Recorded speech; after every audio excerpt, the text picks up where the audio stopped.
The air smelled of iron, sweat, and morning bread. In the square of Rouen, 1628, a crowd gathered not for prayer nor for justice, but for spectacle. Mothers hoisted children onto their shoulders. Bakers abandoned ovens. Merchants closed stalls. And at the center of it all, beneath a crucifix blackened with soot, stood the wheel. It was taller than a man, rimmed with iron, glistening from the dew that hadn't yet burned away. The condemned knelt before it, shivering not from cold, but from the knowledge that his body would soon become part of it.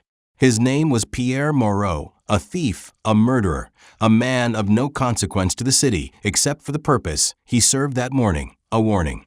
The executioner, face hidden by linen, stepped forward carrying an iron cudgel as thick as a child's arm. He dipped it in oil, tradition, they said, to make the swing cleaner. A priest whispered Latin prayers that no one listened to. The crowd shifted, 1,000 breaths drawn at once. A drum sounded once, twice, then stopped. The first blow landed on the shin. The sound was not a crack, but a wet crunch, dull and deliberate. The man didn't scream yet. His body stiffened, eyes rolling white. The second blow came higher, and something inside him broke beyond repair. When the third landed, the wheel creaked beneath the weight, and the crowd exhaled. Someone clapped. The executioner worked with the rhythm of a craftsman, each strike placed carefully between joints to avoid mercy. Limbs folded at impossible angles, flesh swelling as bone shattered. He moved up the body, saving the chest and skull for last, always last. That was called breaking by degrees, a privilege reserved for the guilty of the highest order. The priest knelt beside him, his voice trembling as he read the psalm of repentance.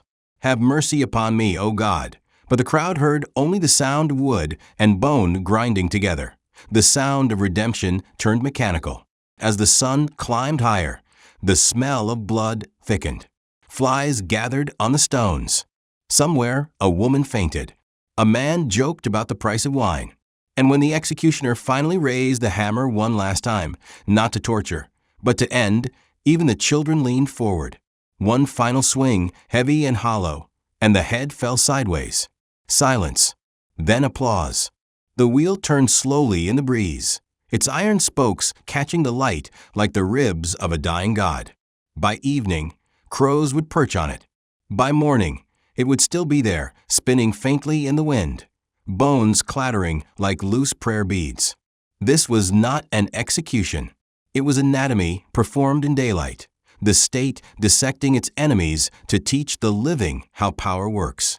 And across Europe, for nearly 400 years, this wooden circle would become one of history's most feared inventions, a device that broke not only bodies, but faith itself. They called it the Wheel of Bones. And the only thing more terrifying than watching it turn was knowing why it existed at all. It began not as an invention of cruelty, but of order. In the turbulent centuries of medieval Europe, law was not a matter of parchment. It was a matter of theater. A kingdom's justice could not simply be spoken. It had to be seen. And so, somewhere between the forges of France and the courts of the Holy Roman Empire, the wheel was born. It looked innocent enough at first glance, a simple wooden cartwheel, the kind that carried bread, barrels, or corpses. But when taken from the road and placed upright upon a post, it became something else entirely. A stage, a sermon, a machine built to show what happens when man defies the order of God and King. The wheel was large, sometimes taller than the executioner himself, its rim lined with iron bands so it would not splinter under the force of impact. At its base stood a sturdy wooden scaffold, or sometimes just the ground itself, soaked from countless mornings like this one. Beside it, an iron cudgel, blunt, heavy, carefully balanced, weighted in the executioner's hands. This was no axe for clean endings. This was an instrument designed for endurance, for patience, for lesson. When the condemned was brought forth, stripped bare and bound, he was laid upon the ground before the wheel. The executioner stood above him, sometimes with a mark of the cross upon his arm, and began the process called Raderung, breaking on the wheel. The first strike fell on the shin, then the forearm, then the thigh, then the other side, alternating between limbs so that the body folded inward, grotesque and symmetrical. Each swing was calculated, each pause deliberate. The goal was not mercy. It was revelation.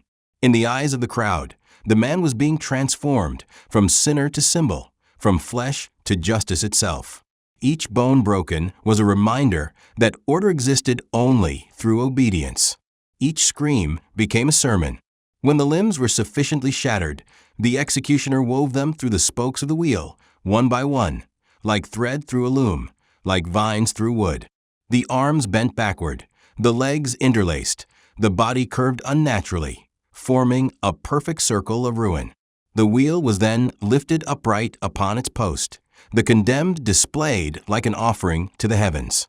Some were left alive in this position, twitching, moaning, eyes wide to the sun. Others were finished with the coup de grace, a blow to the chest or neck, not mercy, but conclusion.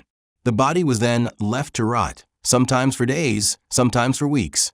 Bones picked clean by birds, flesh melting into the wood. From afar, it looked almost like art, a man become wheel, the circle complete. In France, they called it la roue, the wheel. In Germany, das Rad. But across every border, its meaning was the same. It was not a tool of execution.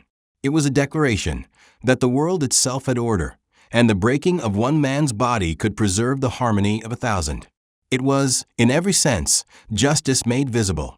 And for centuries, as Europe grew more refined in its cruelty, that wooden circle would remain the perfect emblem of power, simple, eternal, and utterly inescapable. They called it a right of justice, though there was little that resembled mercy in it. From the moment the sentence was spoken, the condemned belonged to the ritual. His confession, his pain, his final breath, all became part of a performance that would last until the last heartbeat stopped echoing against the wood. At dawn, the prisoner was led from his cell, barefoot, chained, half-conscious from the weight of sleepless nights. A priest walked beside him, whispering fragments of salvation into air heavy with dread.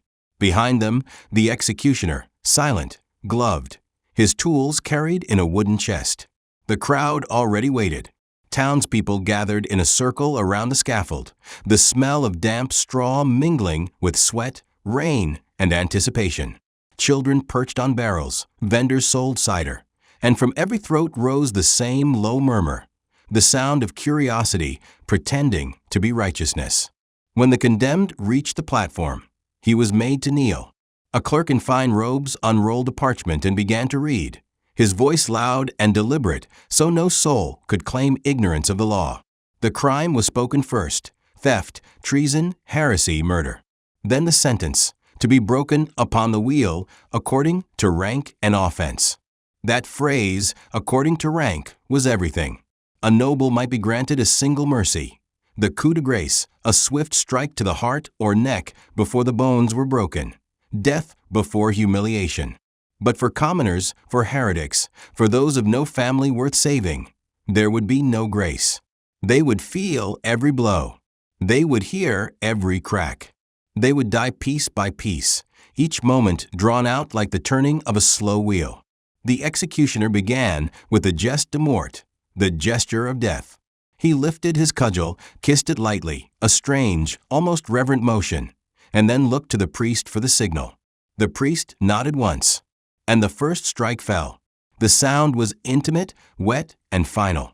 Bone against iron. The man's leg twisted beneath him, his cry swallowed by the gasp of the crowd. The second blow followed, this time to the arm, the third to the other leg, each impact carefully placed between joints, so that the bones broke but the arteries held. The goal was endurance, not speed. The condemned writhed, begging for the coup, but none came. The air filled with the rhythm of the cudgel, a grim, steady percussion. Thud, crack, thud, pause. With each blow, the crowd shifted between fascination and horror. Some crossed themselves. Others smiled faintly, as if tasting the edge of their own safety. The wheel creaked beneath the body, its spokes darkening with blood. The executioner worked methodically, never rushed, like a carpenter aligning joints. When the arms and legs had turned to broken geometry, the next stage began. The shattered limbs were woven through the wheel's spokes, a grotesque weaving of bone and flesh. The body folded backward, ribs rising like the bars of a cage. The head lolled, mouth open, gasping for air that no longer reached the lungs cleanly. If the condemned still breathed, the wheel was lifted upright and mounted on a post, the weight of the body tightening its own knots. The man became an exhibit. Hours could pass before the end. Some lingered for half a day, whispering prayers through broken jaws, their eyes rolling toward heaven as if searching for a reason. When the executioner finally granted the coup de grace, it came as both blessing and punctuation. One swift blow to the chest, a dull snap, and silence. Then came the applause. Yes, applause. Not raucous, not joyous, but solemn, like the end of a sermon. The priest intoned the final words, "May God have mercy on his soul." The clerk folded the parchment. The guards withdrew, and the crowd lingered. They always did, to stare, to memorize, to tell their children they had seen justice that day. As the sun dipped behind the gallows hill, the body on the wheel cast a long shadow over the square, ribs stretched like spokes, arms curved in unnatural symmetry. The wood creaked softly in the wind. Somewhere a raven landed, shifting its claws over the remains. The ritual was complete. Law had spoken, order restored, and the lesson, carved in blood and bone, would hang there for days, reminding every soul who passed that peace was never free. It was enforced one broken limb at a time. They said pain was holy, that every scream was a hymn, every fracture a verse in the psalm of salvation. The church did not invent the wheel, but it gave it a purpose far more enduring than justice: redemption. In the sermons of the 13th and 14th centuries, priests spoke of suffering as the road to grace. Through pain, the soul is cleansed of sin, wrote the Dominican theologian Heinrich von Himmern in 1312. Let the body be broken, so that the spirit may rise unbroken before God. And thus, the wheel, crude, mechanical, merciless, became an altar. Before each execution, priests in black and crimson vestments would descend into the square. They carried crucifixes and psalters, sprinkling holy water over the wood as if baptizing it into righteousness. The wheel, glistening from the last night's rain, would be blessed in the name of divine justice. As the bones of the wicked are scattered, so let the Lord's judgment be seen. When the condemned was led forth, trembling, the priest did not avert his eyes. He stood beside the executioner, murmuring psalms to the rhythm of the hammer. "Deliver me from blood guiltiness, O God," he intoned, while blood spattered the stones. "And my tongue shall sing aloud of thy righteousness." The spectators knelt when he did, not out of pity, out of awe, because what they witnessed was not death, but doctrine. The church had framed agony as a mirror of Christ's passion, the innocent crucified for sin, the guilty broken for order. To suffer was to imitate the Savior. To endure was to earn mercy. And so the breaking of a thief became the imitation of Golgotha, a public gospel written in shattered flesh. But mercy and spectacle were twins that wore the same robe. Behind the solemnity of the ritual hid the hunger for sight. Crowds gathered not to pray, but to see justice burn in daylight, to see the limits of human endurance tested beneath heaven's gaze. The church called it visible penance, a phrase first recorded in the statutes of Toulouse in 1325. Let the sinner's torment be made visible, that all may behold and repent. Repentance, however, was rarely what filled those watching eyes. Awe, horror, satisfaction, those were the emotions that rippled through the crowd. The wheel turned, and with each crack of bone, heads bowed not in compassion, but in worship of a system that made pain look sacred. In cathedrals, frescoes depicted the martyrs of justice, sinners rendered as saints of punishment. Their broken limbs painted like divine calligraphy, each fracture glowing faintly under gold leaf. And from pulpits, priests spoke of divine purification. The flame purifies the heretic. The wheel restores the faithful to order. They did not see cruelty. They saw the triumph of faith over flesh. But even among the devout whispers spread. Was this salvation or theater disguised as faith? Some theologians questioned the spectacle. A Benedictine monk in Mainz wrote anonymously in 1458, "We bless the hammer that smashes bone, yet tremble when blood falls upon our shoes." Perhaps it is not God we serve, but our need to witness the pain we fear for ourselves. Still, the Church endured the contradiction, for the ritual served its greatest purpose: control through conscience. If a man could believe his agony pleased God, he would not resist it. If the crowd believed the suffering was sacred, they would accept it. And thus, power clothed itself in mercy. The executioner lifted his cudgel, the priest lifted his cross, and between them hung a man who believed both were instruments of heaven. The hammer fell. The psalm continued. The audience watched in reverent silence. Was it penance? Or was it theater? Perhaps, by then, no one could tell the difference. And perhaps that was the greatest achievement of all, a faith that could sanctify pain so completely that cruelty itself began to sound like prayer. In the eyes of kings, the wheel was more than a punishment. It was a language. Every blow that shattered a limb spoke a sentence older than law itself: defy power, and your body will teach the consequence. It was the politics of pain, precise, public, unforgettable. By the 15th century, monarchs and city-states across Europe had perfected this grammar of violence. Justice was not hidden behind walls. It was staged in open squares, on hills, at crossroads where thousands could gather. The message was clear. Power did not whisper. Power performed. The wheel became the centerpiece of these civic sermons. It wasn't just execution. It was theater with divine approval, an orchestration of fear meant to keep entire nations obedient. In France, few spectacles embodied this better than the death of François Ravaillac, the man who assassinated King Henri IV in 1610. His crime, regicide, was not merely political. It was theological treason. And so his punishment had to be equally divine in scale. On the morning of May 27th, Paris became a cathedral of vengeance. Bells rang as thousands filled the place to grieve. Ravaillac, pale and trembling, was dragged through the streets by horses, priests walking beside him, reciting prayers of redemption he no longer believed in. At the scaffold, his flesh was torn with red-hot pincers. Boiling oil poured into the wounds. Then came the wheel, 12 blows to shatter the limbs, each carefully placed in the name of the king. The crowd gasped, moaned, applauded. When the executioner finally quartered the remains, the priests raised their crosses high. Paris had witnessed not just retribution, but the restoration of order. The lesson was unmistakable. The king's body could be wounded, but the monarchy itself could not die. Elsewhere, the wheel served smaller tyrants just as well. In the free cities of Germany, where princes ruled with both sword and scripture, the breaking wheel became a permanent fixture of civic life. Towns like Nuremberg and Regensburg maintained execution grounds at their gates, places of ritual cleansing where crime and sin were literally beaten into shape. Bandits, deserters, heretics, all met the same circular fate.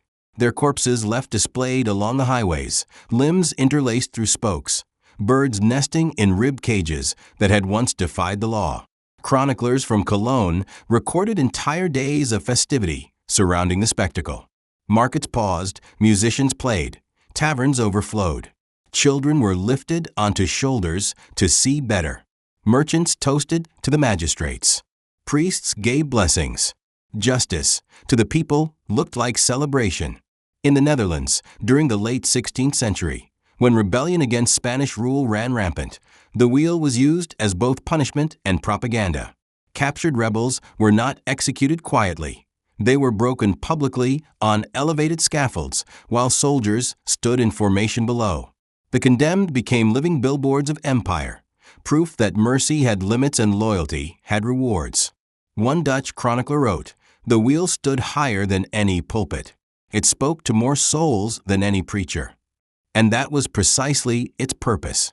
The wheel was the perfect union of terror and spectacle.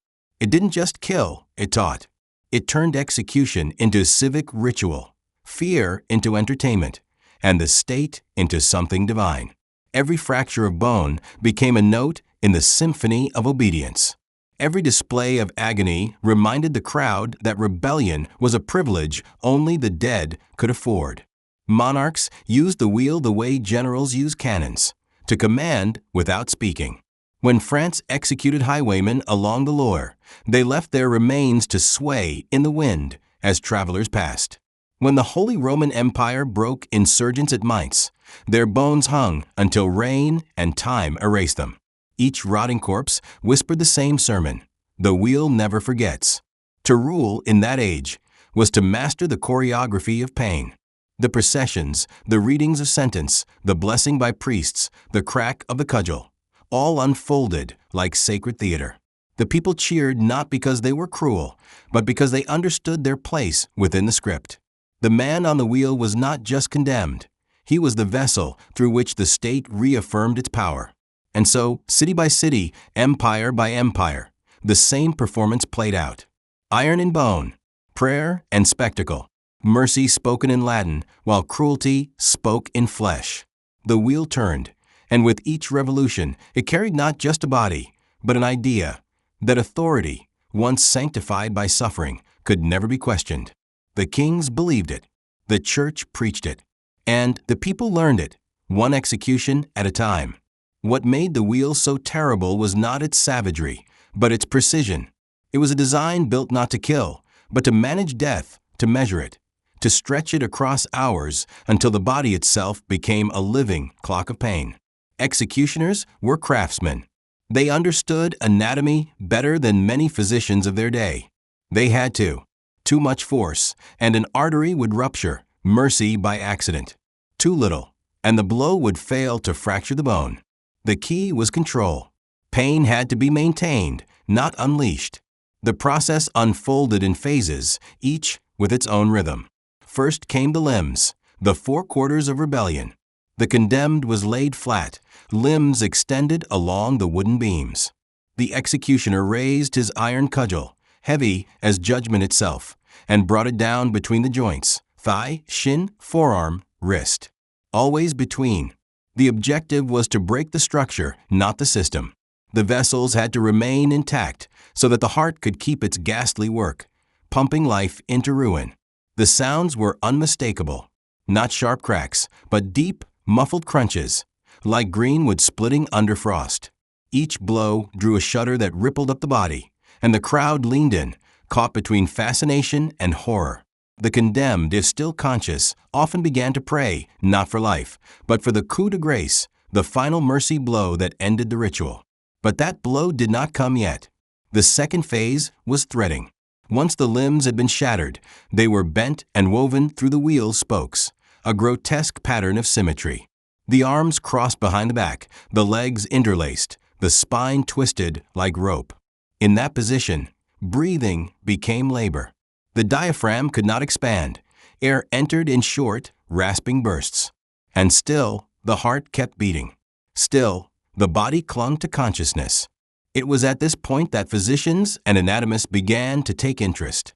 In the 16th and 17th centuries, medical scholars documented the process as if studying endurance itself. Johannes Scultetus, a German surgeon, wrote in 1653, "A body so broken may yet live many hours, for the arteries are spared and the lungs unpierced. The spirit clings as though unwilling to be released." Another text from Lyon, 1678, described how the condemned survives through the mercy of the order of blows. Mercy. That word again, twisted, reshaped. For the executioner, mercy meant calculation, how to preserve life long enough for the punishment to fulfill its purpose. Then came the third phase, the chest.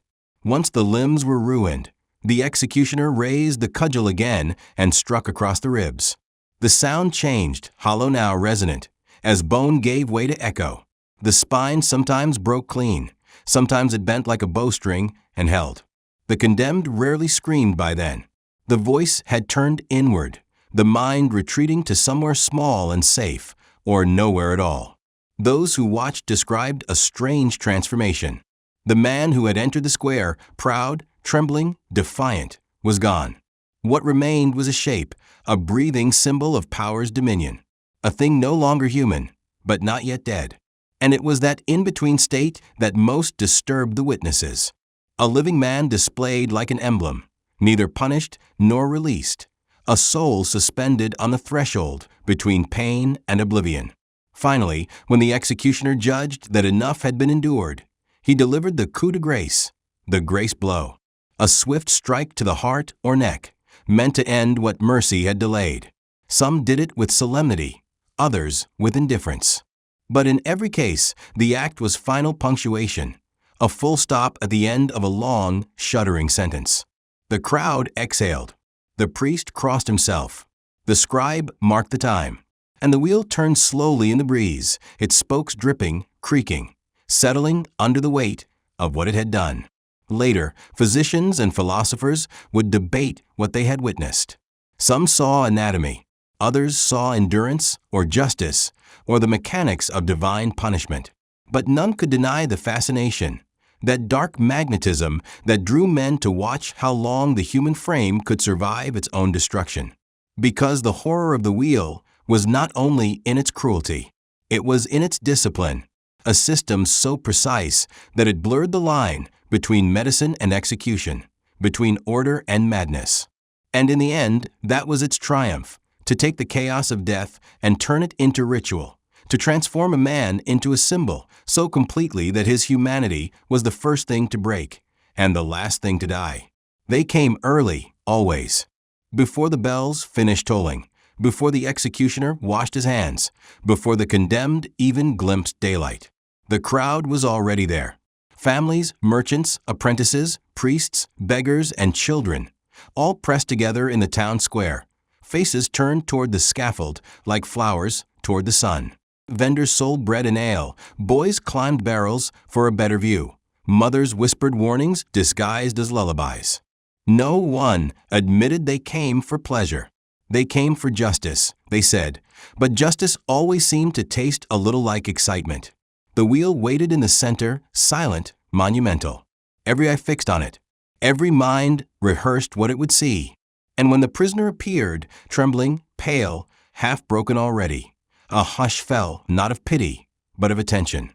The kind of silence that belongs in churches or theaters. The executioner lifted his cudgel. The priest began his prayer.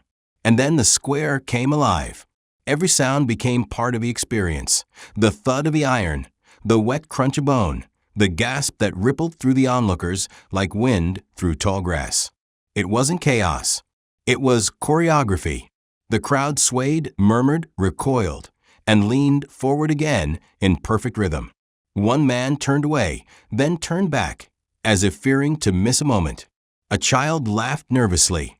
A woman crossed herself, then stared longer than she meant to. The wheel didn't just break the body. It held up a mirror. In that circle of wood and iron, the people saw something they both feared and needed, proof that order still ruled, that evil could be contained, that power was awake and watching. And so the horror became a kind of civic glue. The ritual wasn't only for the condemned, it was for them.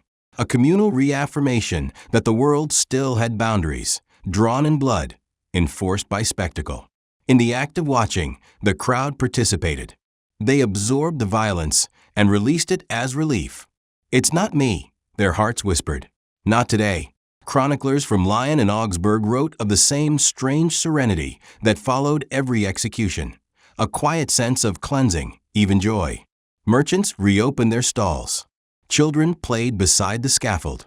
Lovers met in its shadow. The body on the wheel was still there, but no one saw it anymore. It had served its purpose. The French jurist Jean Bodin once observed, "The sight of punishment preserves peace." He meant it literally. The spectacle of pain bound the people together more effectively than law or scripture. Fear was social cohesion, and cruelty was its celebration. And yet, even then, a few voices whispered unease. A Dominican friar in Rouen confessed in 1594, "Each time I bless the dying, I feel the crowd bless their own hunger." He wasn't wrong. Horror, repeated often enough, becomes ritual. And ritual, stripped of empathy, becomes entertainment. That was the quiet truth of the wheel. It didn't just punish the guilty. It trained the innocent. Every gasp, every shiver, every wide-eyed child learned something unspoken, that power is a spectacle, and suffering is a kind of currency. Centuries later, the wheels have vanished, but the audience remains. They still gather, though the scaffold is now a screen. The torches are pixels. The blood is edited. The faces of the condemned appear in thumbnail size, replayed until their humanity dissolves. We call it news. We call it content. We call it curiosity. But the rhythm hasn't changed. The gasp, the stare, the quiet satisfaction that it happened to someone else, all remain intact. We no longer smell the blood, but we crave the feeling it gave.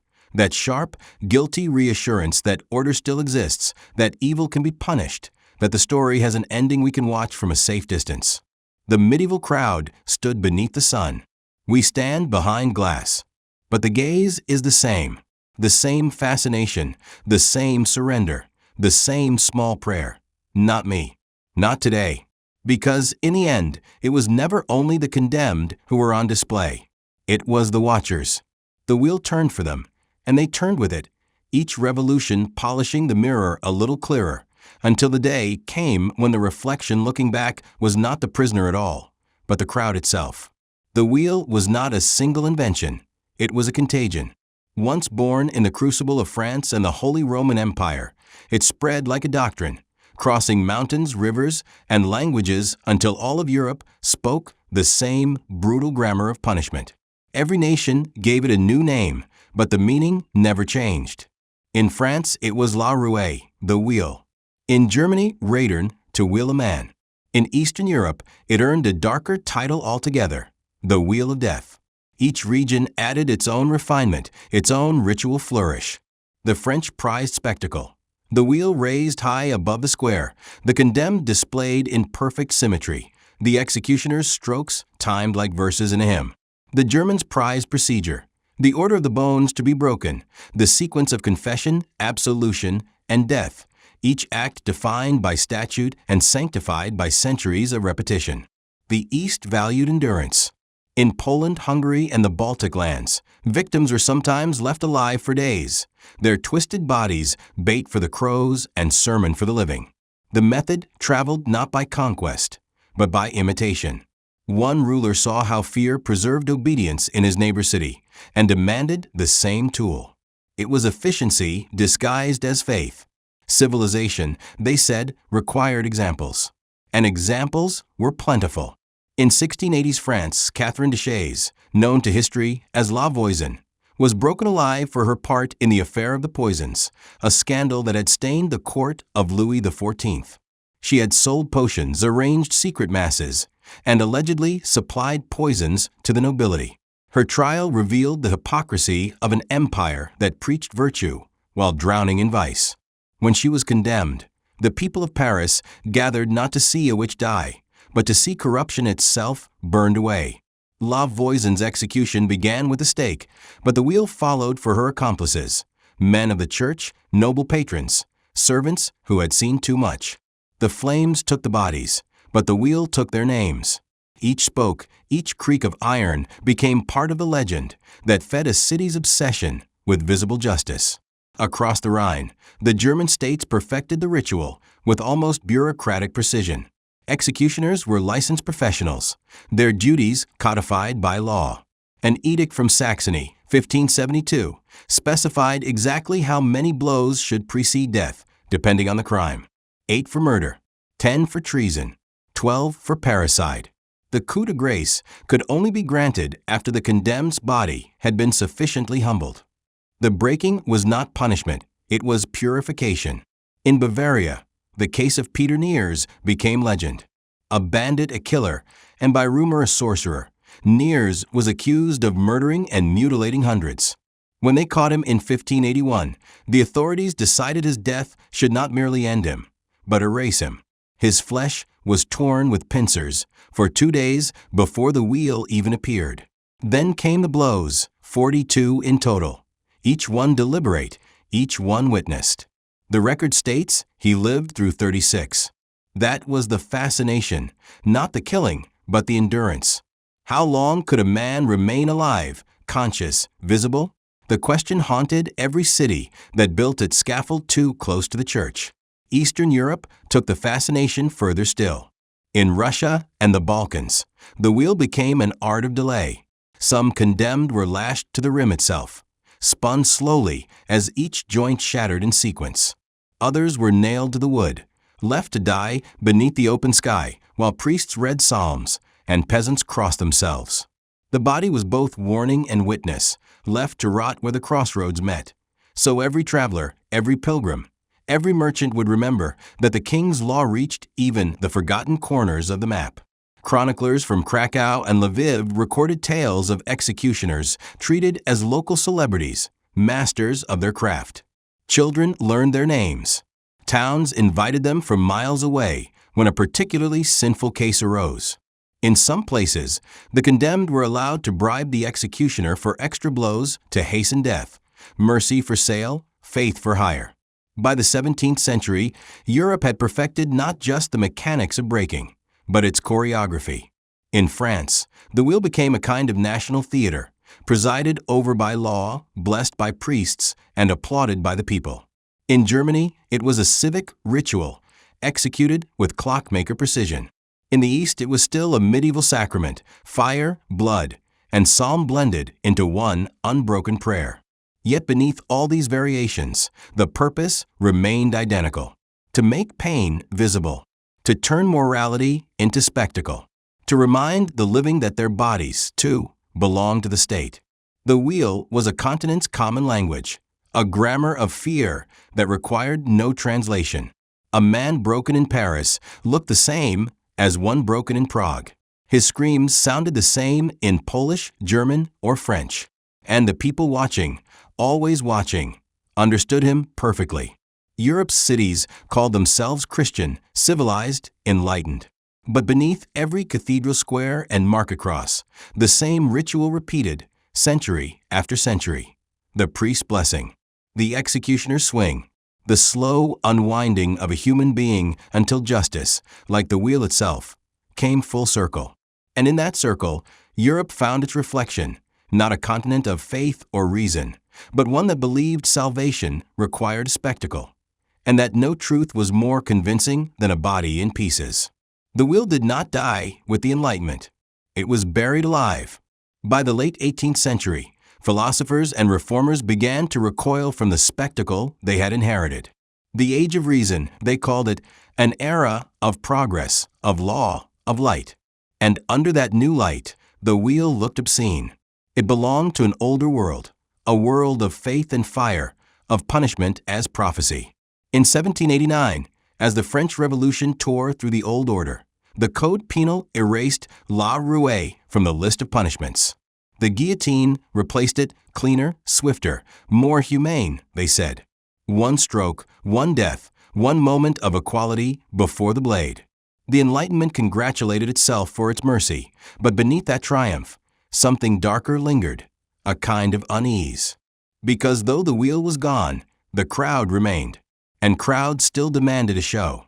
Writers and philosophers began to speak of the wheel with the same tone once reserved for relics of saints. Horror tinged with fascination. Voltaire called it a monument to the stupidity of vengeance. Beccaria called it the triumph of spectacle over reason. But others, less honest, missed it. They missed its clarity, the way it could command obedience without words, the way it fused power and morality into one unforgettable image. When France outlawed the wheel, some executioners protested in secret. They understood what the philosophers would not admit, that the guillotine killed too quickly to teach. A single blade could not replace centuries of ritual. The people no longer watched in horror, they watched in curiosity.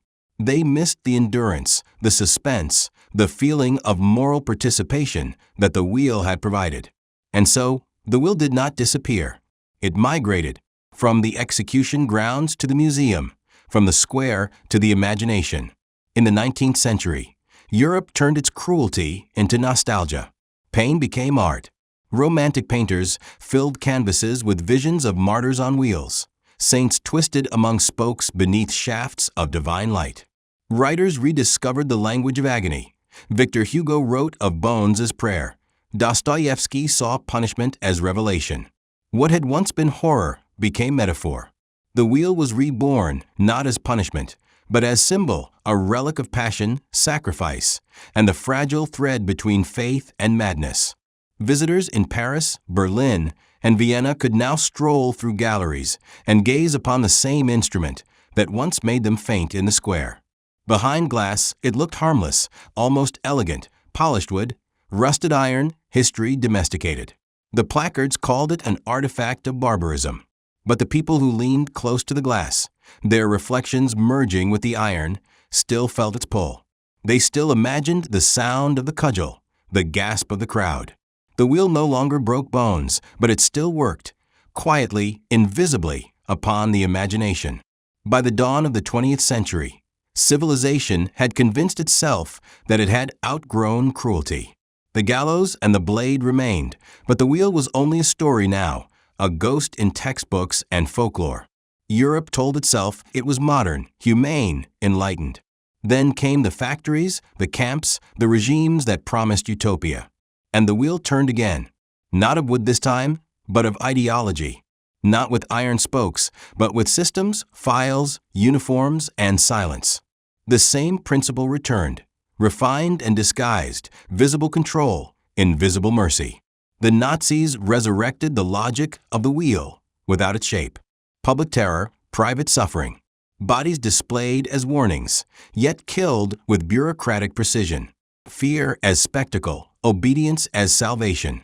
It was the wheel turned inward, mechanized, industrial. Soviet purges followed the same geometry. The body crushed to preserve the collective order. The confession extracted for the health of the state. In every dictatorship of the 20th century, from Berlin to Moscow, from Santiago to Beijing, the same philosophy endured. Pain must be witnessed. Power must be seen. And mercy, always mercy, must remain invisible. The Enlightenment had declared the wheel dead. But its soul, the union of justice, spectacle, and control, had never left the stage. It merely changed its costume. Today, we see its shadow everywhere. In the televised trial, in the public shaming, in the ritual of punishment disguised as moral instruction. We no longer call it Radern or La Roue or the Wheel of Death. We call it accountability. We call it deterrence. We call it necessary. The wood has rotted, the iron rusted, but the idea still spins, steady, patient, eternal. Because the wheel was never just a device. It was an equation. Power multiplied by belief, sanctified by performance. And as long as the world needs to see pain to feel justice, the wheel will keep turning, unseen but unbroken. Centuries have passed since the last wheel creaked beneath the sun. The squares where bodies once hung are now cafes and crossroads, filled with laughter and the scent of bread. The scaffold wood is rotted, the bones have turned to dust, and the wind that once carried screams now hums through the glass and steel of a gentler age. But listen closely. Beneath the hum, beneath the calm, you can still hear something turning. The wheel was never only an instrument. It was a language. It spoke of order, of purity, of the sacrifice required to keep a world intact. It whispered that breaking one body could preserve the peace of thousands. And we listened. We learned. We built its logic into everything that followed. Today, we no longer break bones in the square. We break spirits in silence. We no longer parade the condemned through the streets. We parade their names online, stripped of context and mercy, watched by millions who never look away. We have traded the cudgel for policy, the scaffold for the algorithm, the crowd for the comment section. And still, the ritual is the same. The prisons of the modern world are clean, efficient, invisible. No torches, no drums, no priest whispering over the condemned. Just light that never goes out, cameras that never blink, paperwork that stretches longer than any chain. We call it reform. We call it rehabilitation. But the rhythm is familiar. Confinement, confession, control. The wheel has changed shape, that's all. Even in the places untouched by iron bars, it turns. In the office that demands silence from dissent. In the screen that devours outrage and sells it as virtue. In every headline that turns pain into performance. every feed that turns suffering into spectacle. The same hunger that once filled the squares now feeds on pixels and shame. We tell ourselves we are better because we do not swing the cudgel, but we still watch the blows. Because the truth is cruelly simple. The wheel never needed wood or iron to exist. It only needed belief that punishment is necessary, that order is fragile, that someone must pay. It thrives wherever fear can masquerade as justice, wherever the crowd convinces itself it's innocent because it only watches. And the bones, the ones that once cracked in the fields of France and Germany, they still speak. Not in screams, but in echoes. In the rustle of paper that condemns a man without trial. In the quiet buzz of a camera watching a cell. In the applause of a crowd that calls cruelty courage. The bones still whisper, "We have seen this before. We have lived this before." You call it progress, but it smells the same. History does not repeat, it refines. The wheel spins smoother now, hidden behind laws, behind screens, behind our comfort in believing we would never turn it ourselves. But we do. Every time we look away. Every time we judge without mercy. Every time we let pain become entertainment or obedience become virtue. The wheel is no longer a monument. It is a mirror. And when we dare to look into it, we see not the condemned, not the executioner, but ourselves, the silent, fascinated witnesses who have always been there, waiting for the next turn. The bones still speak. And if you listen, if you truly listen, you'll hear what they've been saying for hundreds of years. The wheel never stopped turning. We just learned to call it justice.